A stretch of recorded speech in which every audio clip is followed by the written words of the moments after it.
This is Focus, the video news magazine of Toledo Technology Academy of Engineering, with your host, Finnian Land.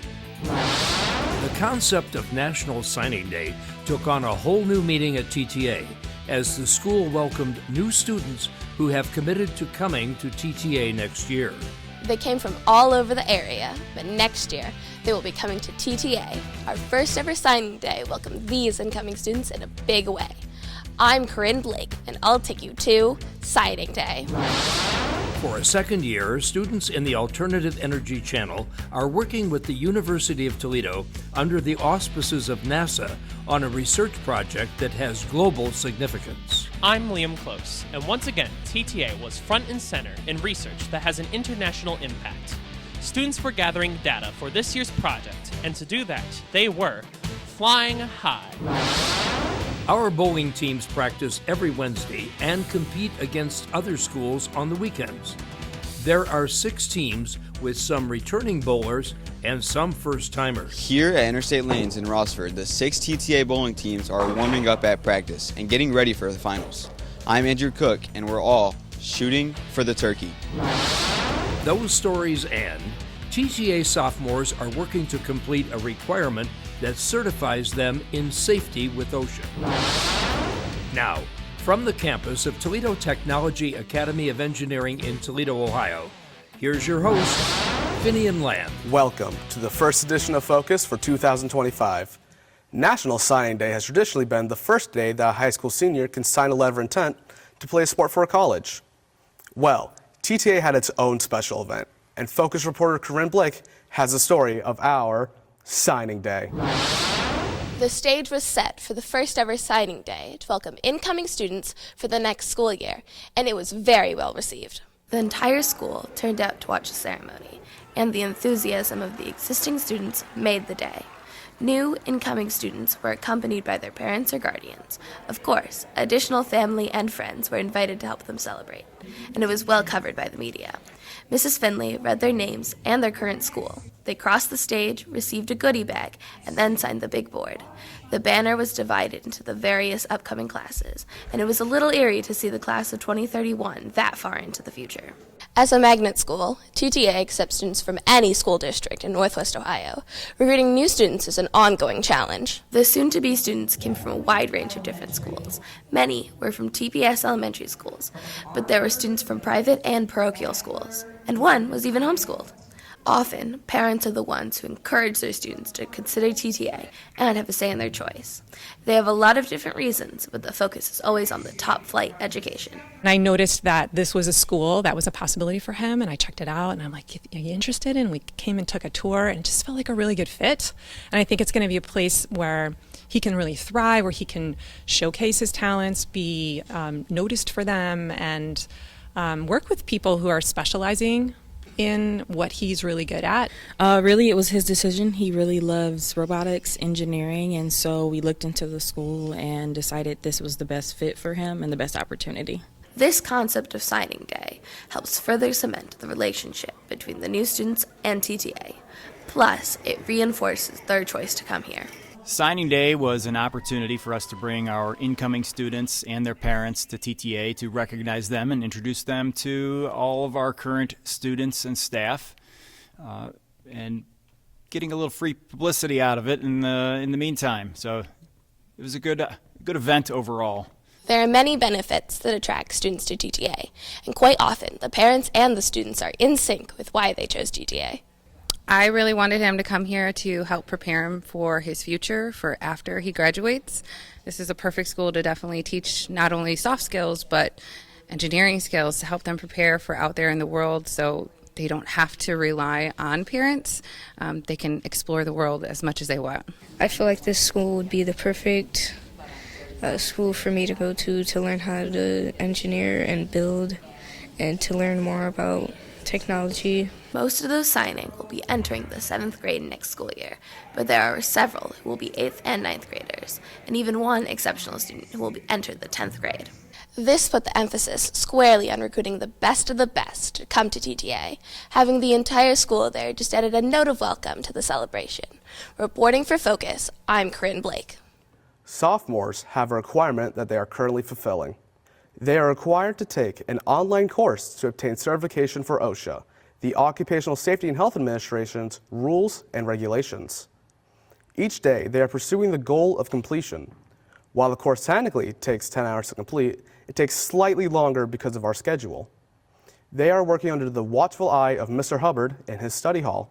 You know, some of these students don't have anything to do, so we thought it would be a good idea for them to focus on something that would benefit them for the future so they could use their time wisely. So we had them presented with the opportunity to do OSHA for the following year, which would get them ahead of the game to alleviate some of the workload for the following junior year. Last year, we reported on a very special project that involved the University of Toledo, our TTA Alternative Energy Channel, and NASA. This year, students in the wind and solar energy class were at it again. Focus reporter Liam Close takes you up, up, and away with Flying High. The GLOBE program, under the auspices of NASA, is coordinated locally through the University of Toledo. This year, the focus of the project was on the correlation between weather conditions and solar and wind energy output. The first order of business was to collect data. Students flew kites up to 300 feet with sophisticated onboard technology to collect the information aloft. Obviously, the weather conditions had to be suitable so that the wind could take the kites high enough and remain there for the sensors to work. Flying them alone took some real skill.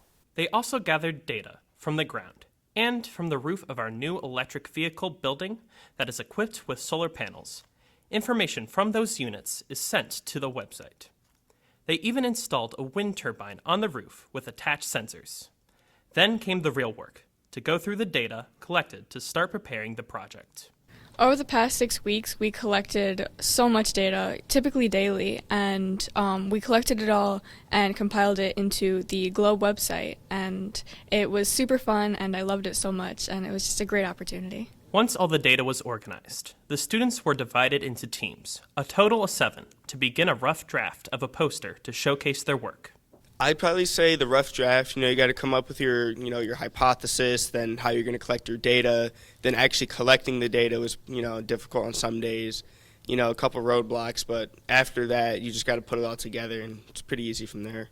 Once they had a rough draft, students worked with their mentors at UT to get feedback to refine their posters before producing the final product. It's wonderful to work with these kids because they're so invested in the project. They're invested in the topics that they're researching on renewable energy, and they've found ways to integrate GLOBE data collection and analysis into this work. The GLOBE program is on a very global scale. Students and teachers from 140 different countries from all over the world participate in this program, and students from 140 countries will share and compare their results, and then scientists from all over the world, as well as NASA scientists, will analyze the data and use it for their projects. This relationship with GLOBE and NASA had a special impact on one of Mrs. Kubiak's students. Because of her work last year, Kay Fry interned with the NASA SEAS program this past summer and was on a team that conducted research on urban heat islands. In December, Kay traveled to Washington, D.C. to participate in the presentation of the team's research to the American Geophysical Union Conference. The projects that the students were working on are very relevant to real-world problems. So our students looked at environmental issues, environmental problems, and applied solutions because this is an opportunity for preparation of future careers as engineers, as environmental scientists. Mrs. Kubiak said that participating in this program proves to the students that there is something bigger than themselves that has a real global impact. Reporting for Focus, I'm Liam Close. If you want to play football, basketball, or any other sport at TTA, you have to play for your district high school. We just don't have team sports here. Never have and probably never will. But we do have one sport that's open to TTA students, and that's bowling. Our TTA bowling teams have been on a roll, every pun intended. Focus reporter Andrew Cook, who's also a member of the varsity team, is at Interstate Lanes and brings you Shooting for the Turkey. This year, TTA has 6 3-man teams for a total of 18 bowlers. Instead of dividing them into varsity and junior varsity, as in the past, Coach Behringer has labeled all 6 teams as varsity. We practice every Wednesday night at Interstate Lanes in Rossford, but our season is soon coming to an end. Competition is held every Saturday at Interstate, and with 6 teams, TTA will definitely be in the upcoming finals. Some bowlers are returning from last year, but according to Coach, there are some first-year bowlers who are doing really well. This is my first year on the bowling team. Been really enjoying it. My coaches have been great and said I'm doing really well. Looking forward to sticking with it and being on the team for future years. Nick Pinsky is the owner of Interstate, and he's passionate about bowling. What makes Interstate so desirable is that the alleys are very well maintained. Interstate Lanes is proud to have Toledo Technology Academy help grow the sport of bowling, along with Coach John Behringer, helping kids be part of the sport of bowling and having a lot of fun. So if you're interested in joining the team, come on out to Interstate Lanes and contact Coach John Behringer, and let's go bowling. As these bowlers progress to get better and better, it's a big encouragement for Coach Behringer. He sees this as more than a club, it's a sport, and he has some great athletes in the making. The proof of this is that he is now bowling with previous TTA grads in the adult league. It's been very exciting for me to coach our bowling team, and it's been more exciting to bowl with the kids after they graduate. Next chapter in my experiences here as a coach of TTA bowling. In bowling, a turkey is when you get 3 strikes in a row, but that's just the start. How about 12 in a row? That's called a perfect game, or a 300, and no one on the team knows that better than Dalton Buck, who just recently rolled a 300 game. I was like physically shaking and leaning over the ball return, and when I finally got up there, I couldn't keep the ball in my hand correctly, so I was just wobbling all around, and I tried my best to keep calm and breathe, but it worked. I mean, I got a 300 and that I jumped if you saw the video. So, TTA is heading into the finals, and there's every hope that we will come out on top. By the way, this is my second year on the bowling team, and I am loving every minute of it. Reporting for Focus from Interstate Lanes, I'm Andrew Cook. On a personal note, I was at Interstate Lanes with the video crew, and we are so lucky to have both Coach Behringer and Coach Schaefer and former student Jared Lofgren working with our teams. They are beyond dedicated and are totally committed to TTA. We wish our teams and their coaches all the best at the finals. Well, that's all for this edition. Focus is a production of the TTA video production class. If you're watching on YouTube, please give us a like and subscribe. On behalf of the Focus News team, thanks for watching. See you next time.